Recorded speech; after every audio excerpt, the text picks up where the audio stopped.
Afolabi was different from the other boys in the village. He was quiet, never laughed too much, never played rough games. When the boys went to swim in the river, he stayed on the bank, pretending to watch their clothes. "Why don't you ever swim?" Adigun, his childhood friend, asked one day.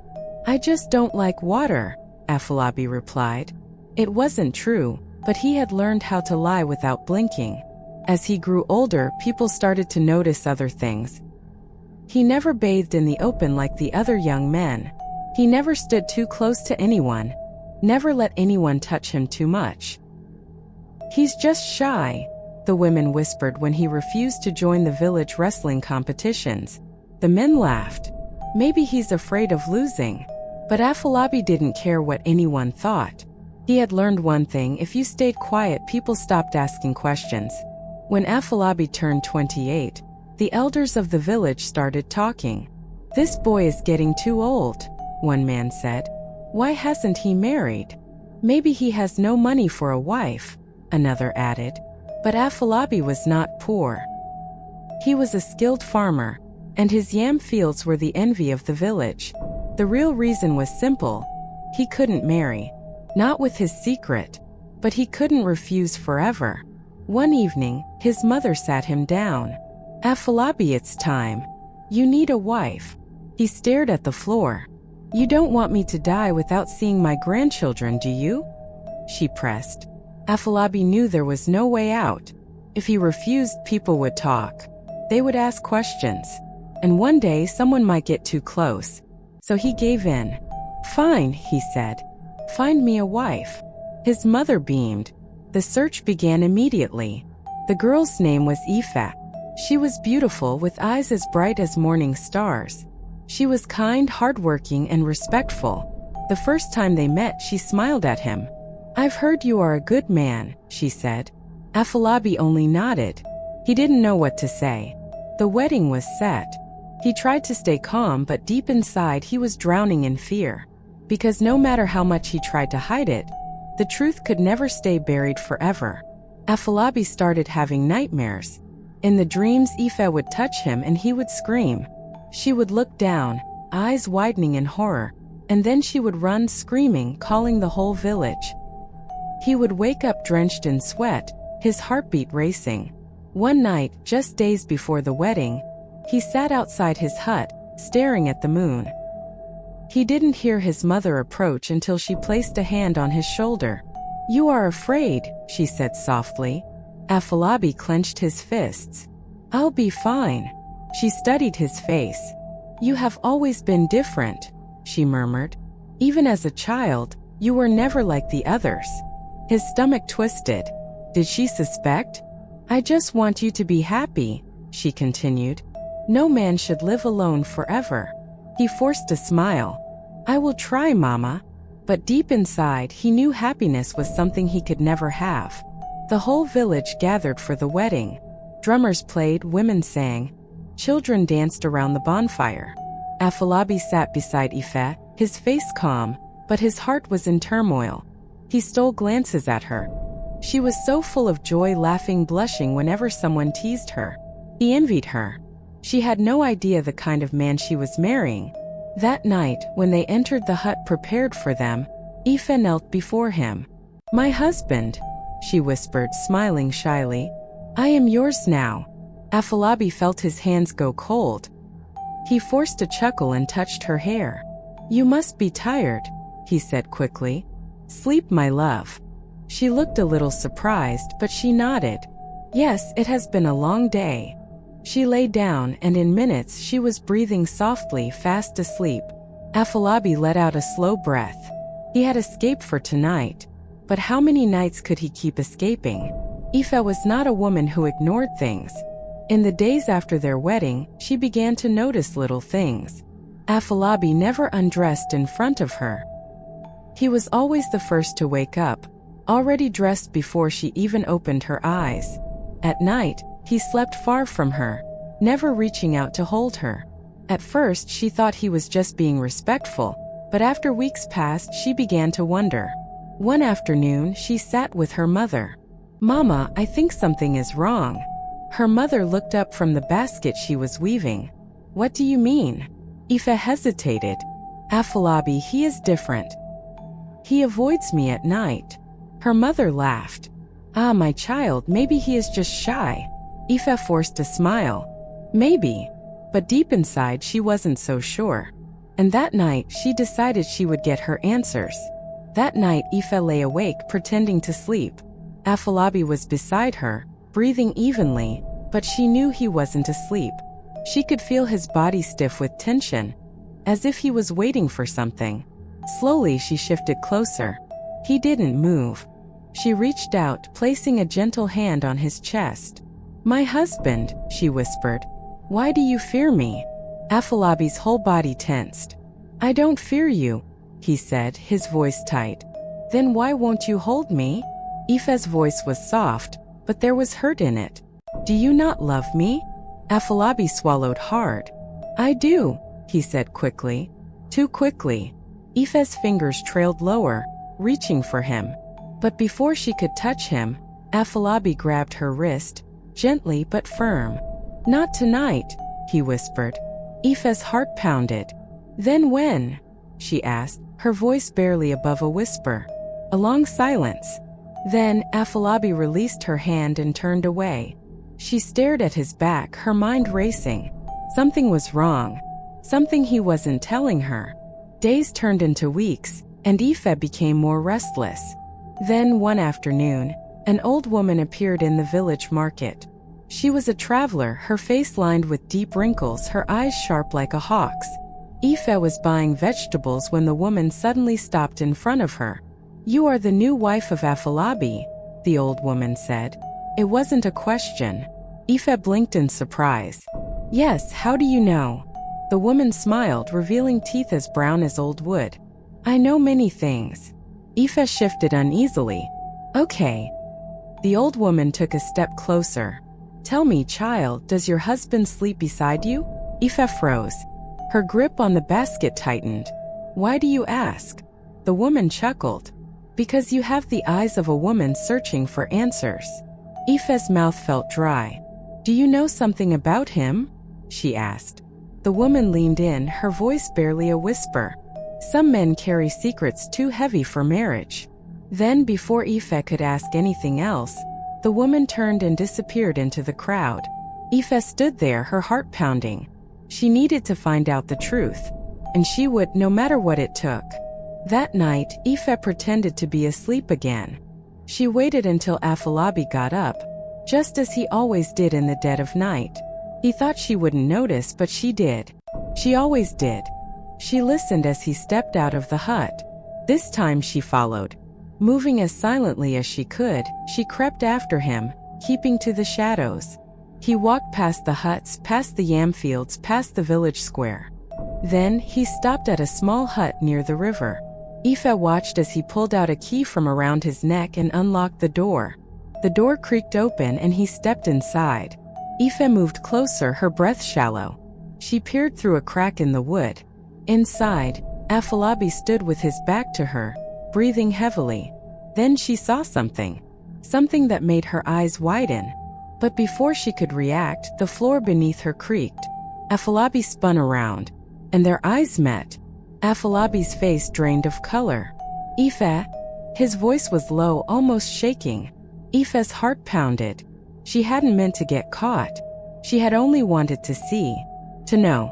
But now here she was, standing outside his secret place, his eyes locked onto hers. For a long moment, neither of them spoke. Then Afolabi moved. Fast. Before Aoife could run, before she could even think, he was at the door, grabbing her by the wrist. "What are you doing here?" he asked, his voice sharp but quiet. Aoife swallowed hard. "I should ask you the same thing." Afolabi's grip loosened slightly. "I couldn't sleep," she whispered. "I saw you leaving. I just wanted to know where you go every night." His eyes flickered with something, fear? Anger? Desperation? "You shouldn't have followed me." His voice was calm now, but it wasn't natural. It was forced. Aoife's eyes darted past him, toward the dimly lit hut. She couldn't see much inside, but she felt something in the air. Something heavy. "What is this place?" she asked. Afolabi didn't answer. He just stepped forward, forcing her to take a step back. "Go home, Aoife." She held her ground. "Not until you tell me what you're hiding." His jaw tightened. "Please," he whispered. "Just go." Aoife hesitated. Something about the way he said it, like he was pleading, like he was protecting her from something, made her skin crawl. Slowly she stepped back. But as she turned to leave, she stole one last glance inside. And she saw something move. Not Afolabi. Something else. Her breath hitched, but she forced herself to walk away, her mind racing. She didn't know what she had just seen. But she knew one thing for sure. Her husband was hiding something far worse than she had ever imagined. The next morning, Aoife woke up with only one thought in her mind. She needed to find that old woman from the market. She hurried to the marketplace, scanning the crowd. But the woman was nowhere to be seen. Frustrated, she asked the vendors. "The old woman who was here yesterday, do you know where she went?" One of them, an elderly man selling spices, frowned. "Old woman?" "Yes," Aoife said. "She spoke to me yesterday. She knew things about my husband." The man shook his head. "No old woman was here yesterday." Aoife's stomach twisted. "That's not possible. She spoke to me right here." The man gave her a strange look. "Maybe you saw a spirit, child." A chill ran down Aoife's spine. She turned away, trying to steady her breath. Had the woman been real? Or had someone sent her a warning? Either way, Aoife knew one thing. She was getting closer to the truth. And that truth scared her more than anything. That night, Aoife sat beside Afolabi, watching him. He was silent, eating his food slowly, lost in thought. She took a deep breath. "Afolabi," she said. He looked up. "What is in that hut?" For a moment he didn't react. Then he put down his bowl, wiped his hands, and stared at her. "There is nothing in the hut," he said. Aoife's hands curled into fists. "I saw something move." "You were mistaken." She narrowed her eyes. "You leave every night. You sleep far from me. You never let me touch you. How long do you think I will pretend not to notice?" A muscle in Afolabi's jaw twitched. "Aoife," he said, his voice soft but firm. "Let this go." "No," she met his gaze. "I am your wife. I deserve to know what you are hiding." Afolabi stood up so fast the stool nearly toppled over. "I said let it go." His voice was sharp now. Aoife flinched but didn't back down. Silence filled the room, thick and suffocating. Then Afolabi exhaled, rubbing his face. When he spoke again, his voice was calmer. Some secrets should never be uncovered. Aoife's chest tightened, but she had already decided. She was going to uncover his secret, whether he wanted her to or not. The night was colder than usual. The wind howled through the trees, making the leaves whisper secrets in the dark. Aoife lay awake, staring at the ceiling. Afolabi was beside her, but he wasn't asleep. She could hear his quiet breathing, too controlled, too measured. Then, just as she expected, he moved. Slowly, carefully, he rose from the mat and slipped out of the hut. Aoife waited, counting in her head. 3. Then she followed. The village was asleep, but the moon was bright, casting silver light on the narrow paths. She kept her distance, watching Afolabi's silhouette as he made his way toward the river. Her heart pounded. Why was he going there? She crouched behind a tree as he reached the riverbank. He stood there for a moment, as if listening to something. Then he stepped forward, disappearing behind a large rock. Aoife crept closer. She peeked past the rock and her breath caught. Afolabi was kneeling by the water, his head bowed, his hands shaking. Then the water rippled. Aoife froze. Something was moving beneath the surface. She wanted to run, to turn back, to pretend she never saw anything. But she couldn't move. Afolabi raised his head slightly. His lips moved, whispering words she couldn't hear. The ripples grew stronger. Then, just for a second, something dark and sinuous broke the surface. Aoife clamped a hand over her mouth. Afolabi stiffened. He turned sharply, his eyes scanning the darkness. Aoife pressed herself against the rock, heart hammering.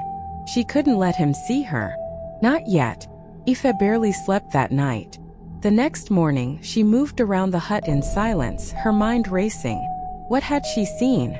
Was it just the water moving? Or was there something else in that river? She turned to look at Afolabi. He sat by the fire, sharpening a small knife, his face calm as always. But now she could see it, the tension in his shoulders, the way his hands gripped the knife too tightly. He was hiding something, and she had just gotten too close. Later that day, she decided to speak to the village chief's wife, Mama Agba. The old woman knew the history of everyone in the village. Maybe she knew something about Afolabi. Mama Agba sat in front of her hut, peeling cassava. Aoife hesitated before stepping forward. "Mama," she greeted. Mama Agba looked up and smiled. "Ah, my daughter. What troubles your heart?" Aoife swallowed. I have questions about my husband." Mama Agba set down the cassava and wiped her hands. "What kind of questions?" Aoife hesitated, then said, "Has he always been this distant?"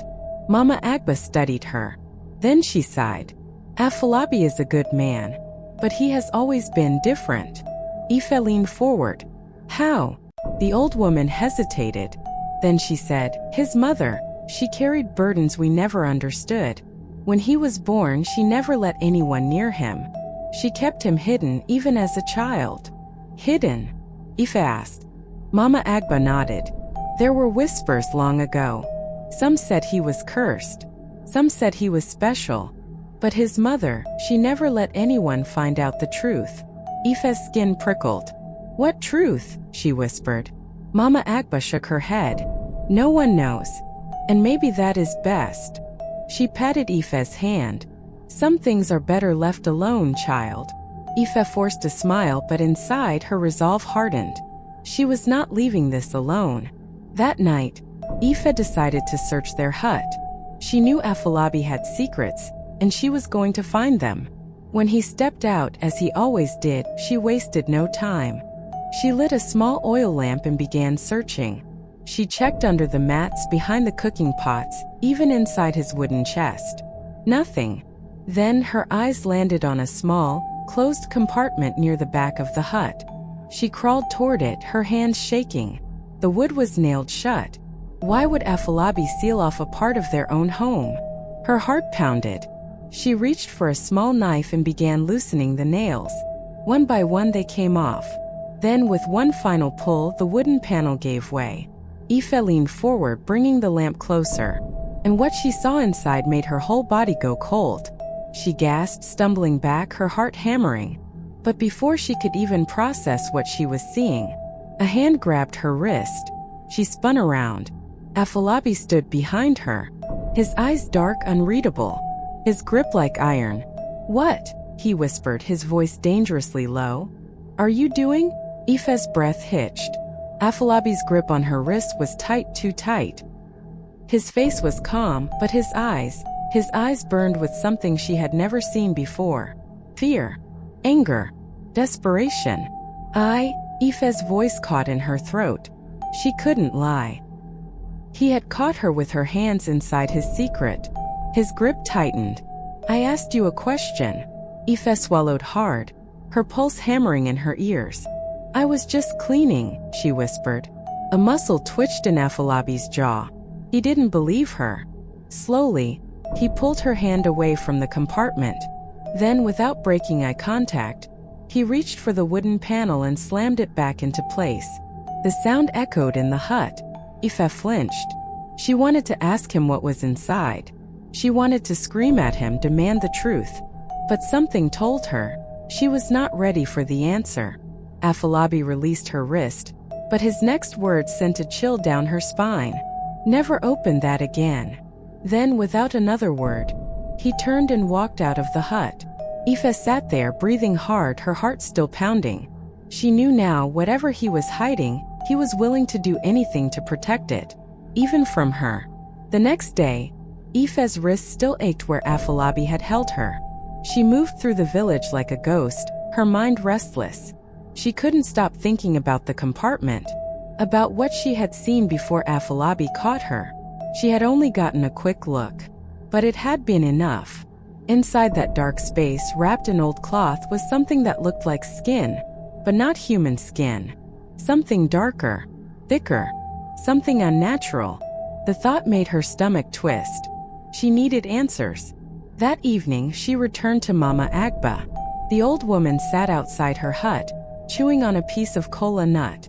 She looked up as Ife approached. "You again," she said, smiling. "Your heart is still troubled." Ife hesitated. Then she sat down beside the old woman. "Mama," she said quietly, "what do you know about Afolabi's father?" Mama Agba's smile faded. For a long moment she said nothing. Then in a low voice she said, "No one ever saw him." Ife's brows furrowed. "What do you mean?" Mama Agba glanced around as if making sure no one was listening. Then she leaned in. "Afolabi's mother, she came to this village alone. Pregnant. No one knew who the father was. No one ever saw him. And when Afolabi was born, strange things started happening." Ife's throat went dry. "What kind of strange things?" Mama Agba hesitated. Then she whispered, "Animals disappearing. Shadows moving at night. People swearing they saw something slithering through the village."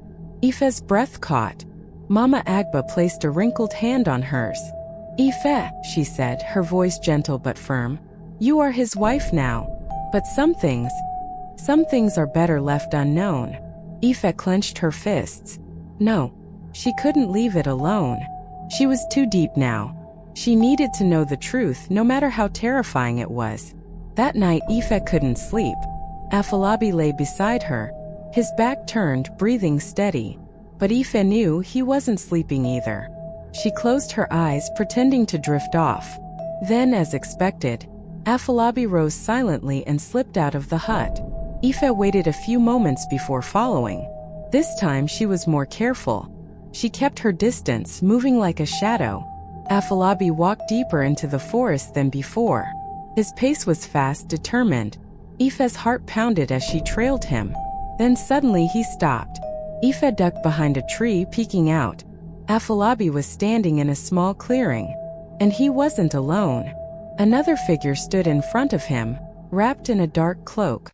Ife couldn't see the person's face. She pressed herself against the tree, barely breathing. Then she heard the stranger's voice. "Have you told her?" Afolabi shook his head. "She is asking too many questions." The stranger sighed.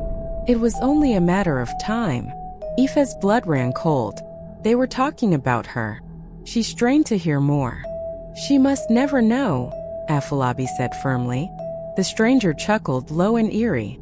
"Secrets do not stay buried forever, my son." Ife's breath hitched.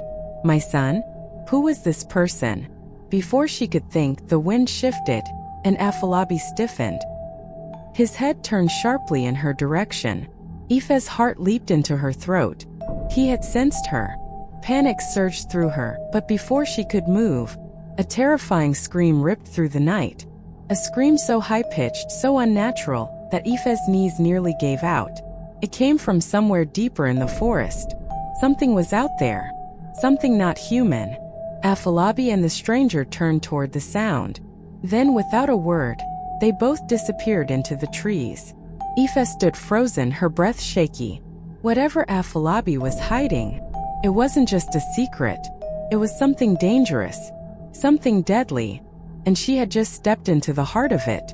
Ife couldn't stay still. Her hands trembled as she sat inside the hut, staring at the door. Afolabi hadn't returned. The scream from the forest still echoed in her head. What had made that sound? What had Afolabi and the stranger gone to do? She had to know.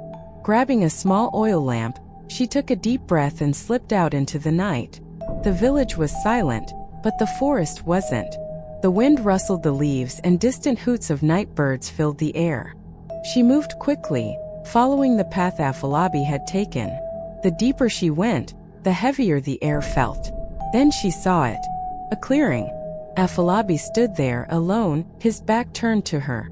His clothes were torn, his body trembling. Aoife took a step forward. Afolabi! He stiffened. Slowly he turned around. Aoife's breath caught. His chest was bare, covered in sweat. His eyes glowed strangely under the moonlight, like an animal caught in the dark. Aoife, he whispered. His voice was hoarse, almost pleading. You shouldn't be here. She took another step. What's happening to you? Afolabi staggered back. His breathing was uneven. His hands clenched into fists. Go back. But Aoife didn't move. Then she saw it. Something moved beneath his wrapper. Something alive. A shiver ran down her spine. Afolabi. Her voice was barely a whisper. His whole body tensed. Then before her eyes, his wrapper slipped. And Aoife saw it. She saw what he had been hiding all these years. A scream clawed up her throat, but no sound came out. Her world shattered. Afolabi was not a man. Not fully. His manhood was not human. It was a snake. And it was alive. Aoife stumbled back, her legs weak. Her breath came in sharp gasps, her mind refusing to understand what she had just seen. A snake. A living, moving snake attached to Afolabi. Her stomach twisted. Her vision blurred. She wanted to scream, to run, but her body wouldn't move. Afolabi's eyes darkened with something unreadable. Aoife, he said slowly, stepping toward her. She flinched. Don't, she whispered, her voice barely audible. Afolabi stopped, his jaw tightening. I wanted to tell you, but I was afraid. Aoife shook her head violently. No, this is not real. Her body finally obeyed her. She turned and ran. She didn't care where she was going. She just needed to get away. The branches scratched her arms as she tore through the forest, her feet pounding against the earth.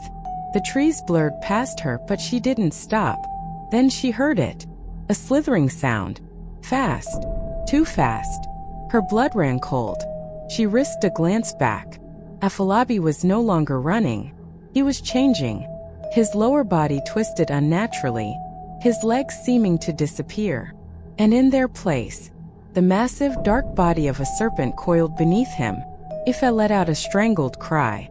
She ran faster, but the slithering sound was getting closer and closer. Then something wrapped around her ankle.